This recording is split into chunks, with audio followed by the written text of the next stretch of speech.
Guys, how are you? I am Ricky and you're most welcome to our YouTube channel Nirmala Nirvan Classes. As you know, today it's Sunday and in the segment of Sunday I have come with a good story for you. तो आइए देखते हैं आज की कहानी कैसी है। आज भी हम आपके लिए एक बहुत सुंदर कहानी लेकर आए हैं। तो आइए आज की कहानी का आगाज़ करते हैं।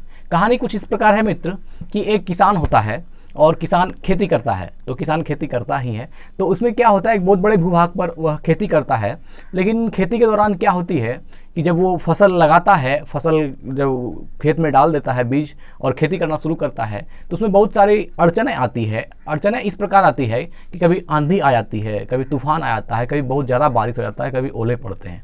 तो इससे क्या होता है कि किसान की जो फसल है वो नष्ट हो जाती है और किसान बहुत परेशान रहता है कि हर बार हम लगाते हैं और कुछ न कुछ ऐसा प्रकृति से ऐसा कोई प्रकोप हो ही जाता है भगवान द्वारा कि हमारा फसल जो है बर्बाद हो जाता है। तो यह सब सोच करके एक दिन वह सोच ही रहा होता है और खेत में काम कर रहा होता है कि एकाएक जो है बहुत ज़ोरों की बारिश पड़ती है। और बारिश में क्या होता है कि किसान का जो फसल जो वो लगाया होता है उसमें बारिश की उसको आवश्यकता नहीं होती और बारिश बहुत ज़्यादा पड़ जाती है, जिससे कि किसान बहुत क्षुब्ध हो जाता है अपने आप से कि आखिर हम इतना मेहनत करते हैं, इतने लगन से काम करते हैं और ये बारिश आती है, ये आंधी आती है, ओले आते हैं और मेरा सारा फसल बर्बाद हो जाता है।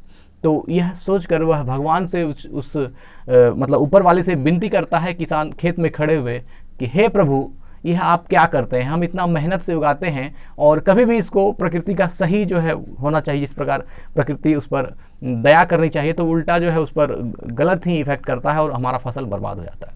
तो वो भगवान से आक्रोश में बोल देता है कि हे भगवान, अगर यदि आप ऐसा कहें जैसा हम करते हैं, अगर उस प्रकार से कभी ऐसा प्रकृति द्वारा ऐसा हो कि जैसा हम कहें और आप वैसा करें तो हमारा फसल इतना अच्छा होगा, मैं कई अन्न भंडार अपने अन्न से भर दूंगा और इतना मैं मतलब इतना अनाज पैदा कर सकता हूं कि कोई सोच नहीं सकता है।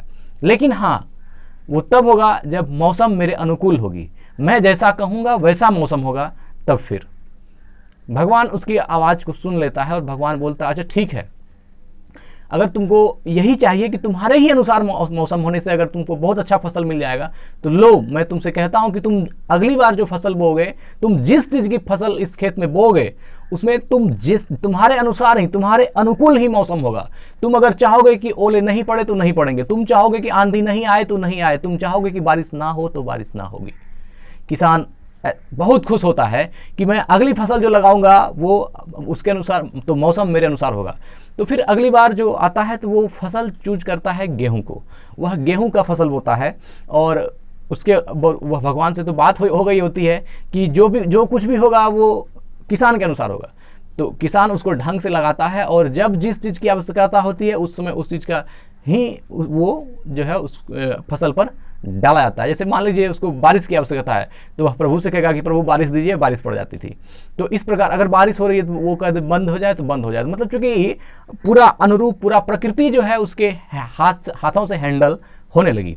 इस प्रकार जो है किसान बहुत खुश होने लगा और ज्यों-ज्यों फसल बढ़ने लगी किसान की खुशी भी बढ़ने लगी कि इस बार तो इतना अनाज पैदा होगा, इतना अनाज पैदा होगा कि जिसका कोई वर्णन नहीं है। क्योंकि बात भी सही था, क्योंकि वो खेती बहुत ढंग से हो रही थी। फसल बढ़ते गया, किसान की खुशी बढ़ती गई और एक दिन ऐसा आया कि फसल काटने की बारी आई। तो किसान फसल काटने जब गया तो वह किसान फसल काटना शुरू करता है और गुनगुनाते हुए काटना शुरू करता है कि ये उसको कोई चीज़ का मतलब फिक्र रहती ही नहीं है कि चूंकि इतना अनाज है कि अब कोई कमी ही नहीं है। और जब किसान है तो उसको अनाज से ज़्यादा प्यारा क्या हो सकता है, वही तो उसका ज़िंदगी का सब कुछ है। तो लेकिन क्या होता है, जैसे ही वो फसल काटना शुरू करता है तो वह यह देखता है कि गेहूँ की जो बाली है, गेहूँ की बाली में गेहूँ का दाना है ही नहीं। वह सोचा कि एक दो बाली में ऐसा होगा, लेकिन जब वो ट्रायल करता है तो सारे खेतों के सारे बाली की ये घटना होती है कि जो गेहूं की बाली होती है उसमें कहीं गेहूं अनाज है ही नहीं। किसान आश्चर्य होता है और सर पकड़कर वहीं बैठ जाता है। उसको समझ में नहीं आता है कि आखिर गलती कहाँ हुई। हमने तो सब कुछ अनुकूल दिया इस फसल को, बावजूद इसके यह इतना ऐसा कैसे हो सकता है कि गेहूं के बाली में दाना है ही नहीं, गेहूं है ही नहीं। तो फिर इतना खेती करने से क्या फायदा हुआ, इस अनुकूल मौसम से हमें क्या मिला। किसान हतप्रभ हो जाता है और उसको समझ में नहीं आती है कि आखिर हम क्या करें। वह फिर भगवान को गुहार लगाता है कि हे भगवान, यह क्या हो गया। भगवान मुस्कुराए और बोले यह तो होना ही था, यह होना ही था, क्योंकि बात ऐसी होती है कि जो फसल हम लगाते हैं उस पर प्रकृति की बहुत मेहरबानी होती है। ये सही बात है कि उस पर प्रकृति का बहुत बुरा नज़र भी होता है, लेकिन बहुत मेहरबानी भी होती है। वह इस प्रकार होती है कि जब गेहूं का पौधा बड़ा होता है तो उस पर जब हवा का या बारिश का या ओले की वृष्टि होती है तो वह अपने आप को मजबूत बनाए रखने के लिए स्थिर रहती है और अंदर से संघर्ष करती है। एक ताकत वो अपने आप से अपने आप को खड़ा करने में लगाती है, एक संघर्ष करती है प्रकृति के साथ, और तब धीरे धीरे वो स्ट्रेंथ होकर के मजबूत होती है और उसी शक्ति से उस बाली के अंदर दाना आता है। चाहे किसी भी फसल की बात हो, ये प्रोसेस है। लेकिन किसान ने क्या किया, वो सारा प्रोसेस अपने हाथ में लिया और अनुकूल मौसम दिया, जैसा चाहिए बस वैसा देते गया। और यही रीजन हुई कि वह पौधा किसी भी गलत बुरे परिस्थिति से लड़ा नहीं, और इसके रीजन से क्या हुआ, उसमें वो शक्ति आई नहीं, और वो शक्ति जब खुद को बैलेंस करने की पावर नहीं आई तो क्या हुआ, उसमें दाना अनाज आया ही नहीं। रीजन तो ये था। तो भगवान की ऐसी बात सुनकर किसान को बड़ा आश्चर्य हुआ कि अब क्या करें, अब तो जो होना था हो गया। तो भगवान वही समझाते हैं कि जीवन में संघर्ष बहुत जरूरी है।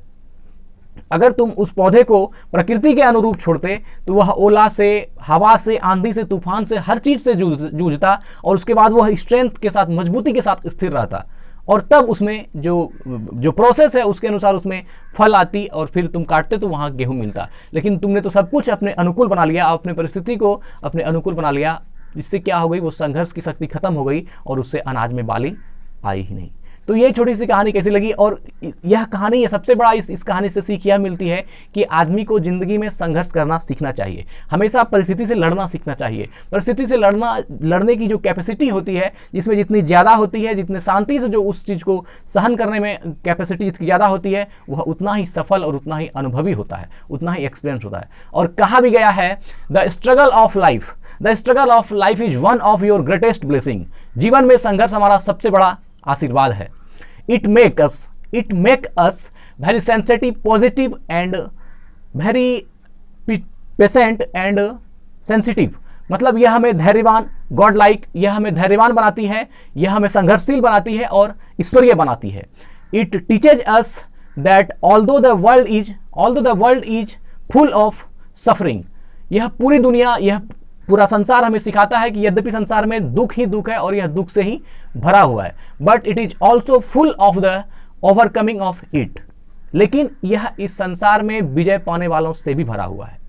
ऐसा किसी महापुरुष ने कहा है और उन्होंने गलत नहीं कहा है। तो हमें जीवन में संघर्ष करते रहना चाहिए, और जो परिस्थिति के साथ जब तक हम जूझेंगे नहीं, जब तक हम लड़ेंगे नहीं, तब तक हमारे में वो ग्रेटनेस भी नहीं आएगी और हम सफल भी नहीं हो पाएंगे। तो ये छोटी सी कहानी कैसी लगी जरूर बताइएगा कमेंट बॉक्स में। Thank you.